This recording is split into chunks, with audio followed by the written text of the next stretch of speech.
কাজ করে? বাতাস ছাকে এরা। এই লোম এবং মিউকাস পর্দার কাজ কি? পরিশ্রাবণ, ছাকন, বাতাসকে ফিল্টার করে বাতাস বিশুদ্ধ বানায়। আমি পরে ধরবো যে বলো তো বাবা, নাসা গহ্বরে থাকা লোম এবং মিউকাস পর্দার কাজ কি? বাতাসের ধুলাবালি এবং জীবাণুগুলোকে আটকে দেওয়া, দিয়ে বাতাসকে ফিল্টার করা। ঠান্ডার কারণে, ধুলাবালির কারণে, জীবাণুর কারণে যখন এই মিউকাস পর্দা উত্তেজিত হয়ে যায় তখনই হয় হলো হাঁচি।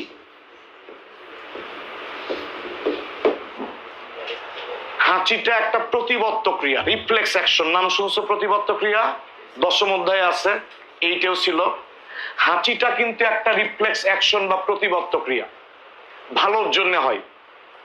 ধরো আমার নাসা গহ্বরে জীবাণু ঢুকছে, ওটা দ্রুত গতিতে বের করে দেওয়ার জন্য হাঁচি হয়। আমার নাসা গহ্বরে বেশি বেশি ধুলাবালি ঢুকছে, ওটা বের করে দেওয়ার জন্য হাঁচি হয়। তোমার ঠান্ডা লাগলে প্রবলেম হয়, তখন তুমি ঠান্ডাতে গেলে বারবার হাঁচি হবে, মানে তোমাকে বোঝানো হবে যে তুমি এই পরিবেশে থাকো না। তীব্র ঝাঁঝালো গন্ধেও কারো হাঁচি হয়, মানে বোঝানো হয় যে এই গন্ধ যে জায়গার থেকে আসছে এই পরিবেশ ত্যাগ করো। তাহলে আমাদের নাসা গহ্বরের মিউকাস পর্দা যদি উত্তেজিত হয়, সেটা ধুলাবালির কারণে হোক, জীবাণুর কারণে হোক, ঠান্ডা জনিত কারণে হোক, অ্যালার্জি জনিত কারণে হোক, যে কোনো কারণে এই মিউকাস পর্দা উত্তেজিত হলে আমাদের হাঁচি হয়। এখন পর্যন্ত সর্বোচ্চ রেকর্ডকৃত হাঁচির গতিবেগ পাওয়া গেছে 165 কিলোমিটার/আওয়ার।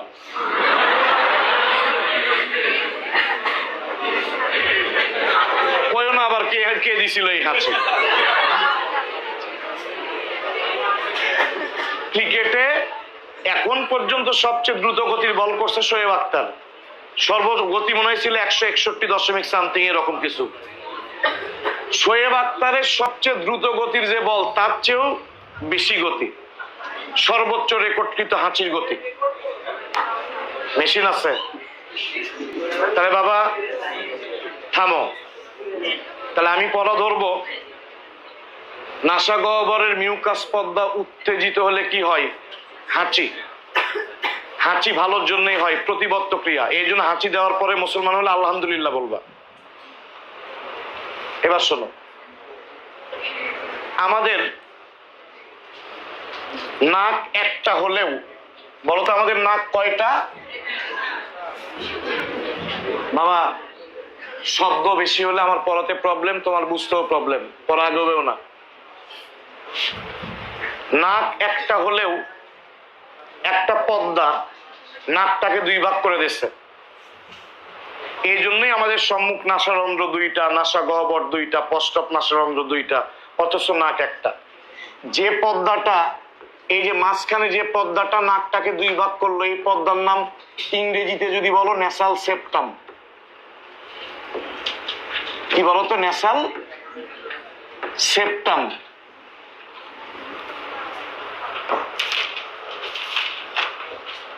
বাংলায় বলে নাসা ব্যবধায়ক। বইয়ের নাম বলেনি তোমাদের, বলছে একটা পর্দা নাককে দুই ভাগ করে দেয়।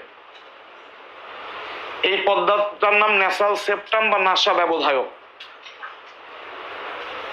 বাবারা, নাসা গহ্বরে আমাদের অলফ্যাক্টরি স্নায়ু আছে।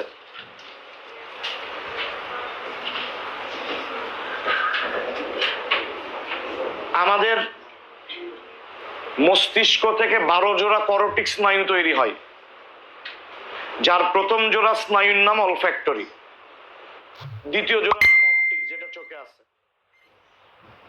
তাহলে আমাদের ব্রেন থেকে 12 জোড়া মানে 24টা নার্ভ বা স্নায়ু তৈরি হয়, যাদের ক্রেনিয়াল নার্ভ বা করোটিক স্নায়ু বলে। এই প্রথম জোড়া করোটিক স্নায়ুর নাম হলো অলফ্যাক্টরি। অলফ্যাক্টো শব্দের অর্থ ঘ্রাণ। তার মানে এই নামের অর্থ থেকেই বুঝবা এই স্নায়ুর কারণে আমরা ঘ্রাণ বা গন্ধ বুঝতে পারি।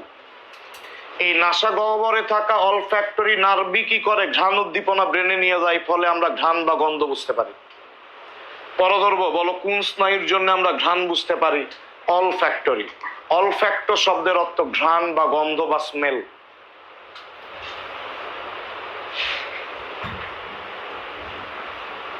বাবারা প্রশ্ন করার চান্স আছে। এই পশ্চাৎ নাসারন্ধ্রের পরের এই অংশটা হলো গলবিল।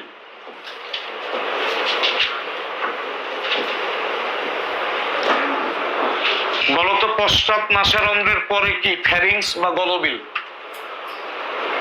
আমি বলবো বলো পশ্চাৎ নাসারন্ধ্রের পরের অংশের নাম কি? গলবিল। এই গলবিলের পরে লাল কালার দিয়ে আঁকে রাখছি, এটাই হলো আমাদের ল্যারিংস বা স্বরযন্ত্র।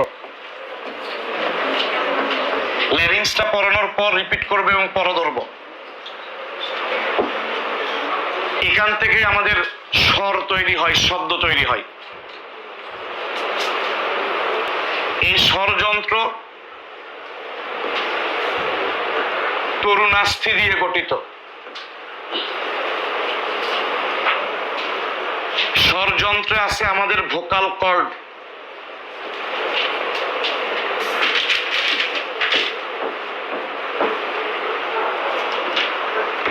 ভোকাল মানে কি? স্বর বা শব্দ বলে না ভোকালিস্ট। আর কর্ড মানে দড়ি বা রজ্জু।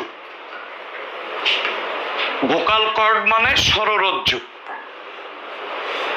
তাহলে বলতো আমাদের ভোকাল কর্ড কই আছে? নাসিকা, গলবিল, স্বরযন্ত্র না ট্রাকিয়াতে? স্বরযন্ত্রে। ভোকাল কর্ড যখন টান টান থাকে তখন আমরা যে বায়ু বের করে দেই নিঃশ্বাস বায়ু। বলতো যে বায়ু ত্যাগ করি ওটাকে প্রশ্বাস বায়ু বলে না নিঃশ্বাস বায়ু? যে বায়ু গ্রহণ করি ওটা প্রশ্বাস বায়ু, আর যে বায়ু ত্যাগ করি ওটাকে কি বলে? মাইকিং শুনুনি? তিনি তার শেষ নিঃশ্বাস ত্যাগ করেছেন নিজ বাসভবনে, তিনি তার শেষ নিঃশ্বাস ত্যাগ করেছেন। তার মানে ওই মাইকিং থেকে তো বোঝা যায় যে যেটা ত্যাগ করে ওটা নিঃশ্বাস, আর যেটা আমরা নিচ্ছি এটা হলো প্রশ্বাস। এবার শোনো, বলো যে বায়ু ত্যাগ করি এটা কি বায়ু? যেটা গ্রহণ করি। এবার শোনো, ভোকাল কর্ড যখন টান টান থাকে তখন যে বায়ু বের করে দেই নিঃশ্বাস বায়ু, এই ভোকাল কর্ডে কম্পন সৃষ্টি করে, তখনই স্বর বা শব্দ সৃষ্টি হয়। তো ভোকাল কর্ড ঢিলে ঢালা থাকলে তখন কিন্তু শব্দ তৈরি হবে না। গিটারের যে তারটা ঢিলে ঢালা ওর থেকে শব্দ হয় না, যে তারটা টান টান ওখান থেকে শব্দ তৈরি হয়। ভোকাল কর্ডও তাই। ভোকাল কর্ড যখন টান টান থাকে কোন বায়ু ওখানে কম্পন তৈরি করে? নিঃশ্বাস বায়ু। কি বায়ু? তখন শব্দ তৈরি হয়। এই জন্য দেখবো শব্দ তৈরি বা কথা বলার সাথে সাথে মুখ দিয়ে নাক দিয়ে বাতাস বের হয়ে আসে। কত খেয়াল করে দেখো, মুখ দিয়ে বাতাস বের হয়ে যাচ্ছে, কথাও বলতেছি বাতাসও বের হয়ে আসতেছে, মানে ওই বাতাসগুলোই ভোকাল কর্ডে কম্পন তৈরি করার পর বের হয়ে আসতেছে। তাহলে বলতো যে বায়ু আমরা ত্যাগ করি সেটা কি বায়ু? যেটা গ্রহণ করি।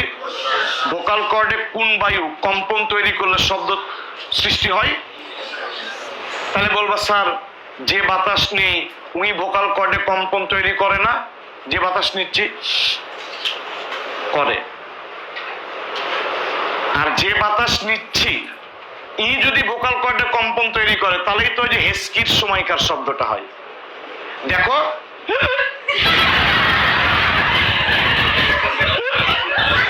দেখো তো এই যে হেস্কি কৃত্রিম ভাবে তৈরি করলাম, ওই টাইমে বাতাস আমি নিছি কিন্তু। তাহলে বাবা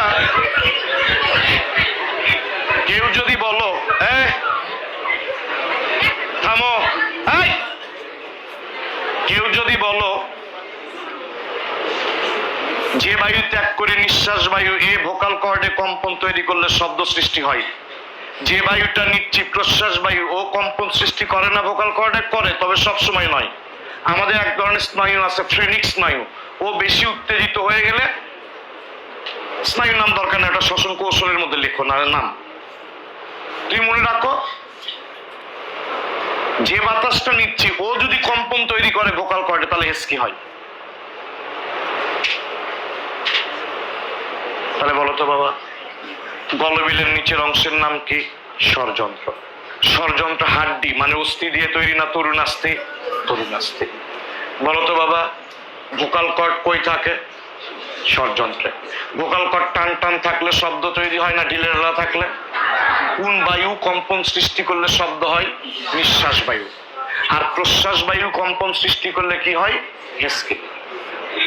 যে বায়ুটা নেই ওটাই প্রশ্বাস বায়ু, যেটা ত্যাগ করি ওটা নিঃশ্বাস বায়ু। ক্লিয়ার বাবা? কথা বলো। পাখিদের কি ভোকাল